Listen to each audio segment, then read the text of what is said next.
রাম ও নারায়ণ রাম। আমাদের মনে সবসময় একটি প্রশ্ন ওঠানামা করে, সেটা হচ্ছে সংসারে রোগ শোক দুঃখ দারিদ্র্য ব্যথা বেদনা এসব কেন? এরই উত্তর আজ আমি আপনাদের তত্ত্ব জিজ্ঞাসা বই থেকে পাঠ করে শোনাব। রাম ও নারায়ণ রাম। দুঃখ দারিদ্র্য আঘাত ব্যথা বেদনা এসবের প্রয়োজন আছে। এসব আক্কেল দেবার জন্য নয়। ডাল যেমন ফেনিয়ে ফেনিয়ে বড়ি দেয়, ফেনাতে ফেনাতে ডাল ফেঁপে ফুলে ওঠে, তেমনি দুঃখ আঘাতে আমাদের তৈরি করে। এগুলো হচ্ছে সমাধির মন্ত্র। সাপের ওঝার মন্ত্র হচ্ছে যত রকম গালিগালাজ। এই মন্ত্র শুনে সাপ ফুঁসফুঁস করে আসে। গালিগালাজের মতন রোগ শোক দুঃখ দারিদ্র্য এরাও হচ্ছে মন্ত্র। এই মন্ত্রে দেবতার আবির্ভাব হয়। যেখানে অসার সেখানেই সার। তরি তরকারি মাছ দুধ এগুলোতে যদি শরীরে রক্ত হয়, তবে রোগ শোক আঘাতে কী উপকারটা হতে পারে সেটা খোঁজ করে দেখেছ? দেহপাত্রটা তৈরি হওয়ার জন্যই এইসব ঝঞ্ঝাট। দেখো না, জলের কুঁজো যখন তৈরি করে তখন চাকের মধ্যে দিয়ে কেমন ঘোরায়, ঘোরাতে ঘোরাতে কি সুন্দর কুঁজো তৈরি হয়।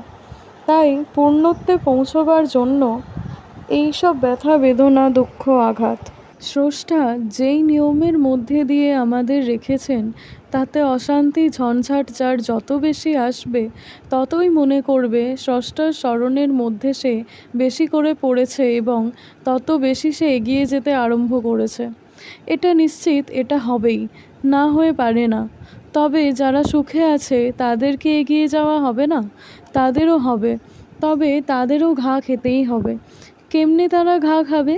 খাওয়ালো পড়ালো মানুষ করলো, শেষে বলছে কি করেছো আমার জন্যে? একটা কথাতেই ঘা খাওয়া হয়ে গেল। আঘাত, এটা জীবনের প্রতি মুহূর্তে আমাদের সঙ্গে আছে। স্রষ্টা কি করেছেন? মেঘের মতন ঝড়ের মতন সব সময় আমাদের উপর দিয়ে চালিয়ে নিচ্ছেন।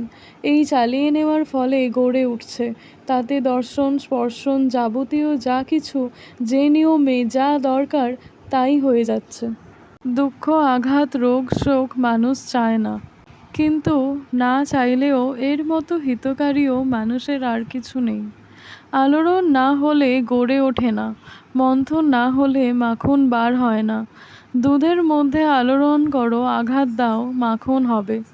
এই যে নূতন সৃষ্টি, অপরূপ রূপ, এটা কি করছে? ঘাত প্রতিঘাতের মাঝ দিয়ে, ভাঙা গড়ার মাঝ দিয়ে যাচ্ছে। যদি না ভাঙতো তবে গড়তে পারতো না।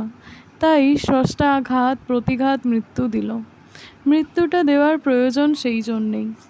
মৃত্যুটা কেবল নামে আছে, আসলে কেহ মরে না।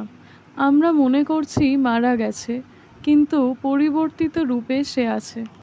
এটা হলো ঘানি। ওই ঘানিতেই চৈতন্যের বুনাট এমন সুন্দরভাবে হয়ে যাচ্ছে যে কারো রেহাই পাবার উপায় নেই। জন্ম মৃত্যুর হাত থেকে রেহাই না পাওয়া পর্যন্ত রোগ শোক দুঃখ আঘাতের থেকেও কারো রেহাই নেই। রেহাই পাওয়ার জন্য সৃষ্টি করেনি, সৃষ্টি করেছে মিলিত করার জন্য, সৃষ্টি করেছে আনন্দলোকে আলোর রাজ্যে নিয়ে মেলাবার জন্য। কথায় বলে যমপুরী আছে, নরক আছে। এই কথাগুলি এমনি এমনি আসেনি। দেহের মধ্যে যত রকম অনুভব আছে, রোগ আছে, শোক আছে, দুঃখ আছে, আঘাত আছে, তত রকম পৃথিবী আছে। রোগের পৃথিবী। এইসব পৃথিবী মিলেই ছক। এই ছক বড় সাংঘাতিক ছক। যতক্ষণ এই ছক অতিক্রম করতে না পারছে, ততক্ষণ এই ছকের মধ্যে ঘূর্ণিপাকের মধ্যে বারবার যাতায়াত করতে হবে তৈরি হবার জন্য। এই ছক অতিক্রম করার জন্যই জপ তপ ধ্যান ধারণা, আর এই দেহটাই হলো ছক অতিক্রম করার যন্ত্র। এই দেহে জপ তপ ধ্যান ধারণার দ্বারাই সেই আনন্দলোকে যাওয়া যায়। সেখানে গিয়ে দেখলে নারায়ণ শিব বিষ্ণু সবাই ঘোরাফেরা করছেন, সবই স্থূল শরীর নিয়ে আছেন। ঠাকুর বলছেন, এখানে যে মাত্রায় দেহ রাখবে সেই রকম পৃথিবীতে সেই রকম জন্ম হবে। কর্মের মাধ্যমেই মাত্রা হবে। সবই একটা অঙ্কের উপরেই আছে। রাম ও নারায়ণ রাম।